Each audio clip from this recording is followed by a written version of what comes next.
नहमदुहु व नुसल्ली अला रसूलिहिल करीम। एक दोस्त ने सवाल पूछा है कि नमाज असर अगर मिसले अव्वल में अदा कर ली जाए तो क्या वो नमाज अदा हो जाएगी या उसका इरादा ज़रूरी है। मिसले अव्वल में जो नमाज पढ़ ली गई वो अदा हो जाएगी, उसका इरादा ज़रूरी नहीं है।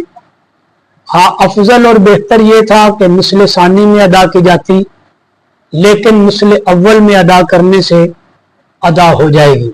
एक दोस्त ने ये सवाल पूछा है कि ज़वाल की क्या अलामत है। देखें, आज के ज़माने में वक्त ज़वाल आम तौर पर कैलेंडर छपे हुए हैं, उसमें लिखा होता है, और डिजिटल क्लॉक जो हैं वो हर मस्जिद के अंदर आजकल मौजूद हैं। ज़वाल का वक़्त उस पर भी लिखा होता है, लेकिन अलामत अगर पहचाननी हो तो उसका तरीका ये है कि जब हर चीज़ का साया ख़त्म हो जाए, सूरज जब ख़त इस्तवा पे आता है बिल्कुल सर पर, कि हर चीज़ का साया जब ख़त्म हो जाए तो समझ लें कि वो ज़वाल का वक़्त है। और जब 10 मिनट के बाद साया बनना शुरू हो जाता है हर चीज़ का, तो वो ज़वाल का वक़्त जो है वो ख़त्म हो गया। ये अलामत है ज़वाल के वक़्त की।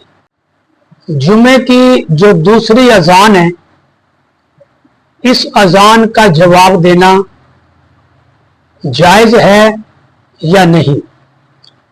जुमे की जो दूसरी अजान है, इसका जवाब देना जायज़ नहीं है कि जब इमाम बैठ जाए मिंबर पर खुतबा पढ़ने के लिए तो अब सकूत लाजिम है, वाजिब है, खामोशी वाजिब है कि अजान भी वो खामोशी से सुने और अरबी के खुतबे भी खामोशी के साथ सुने, जुबान हरकत ना करे।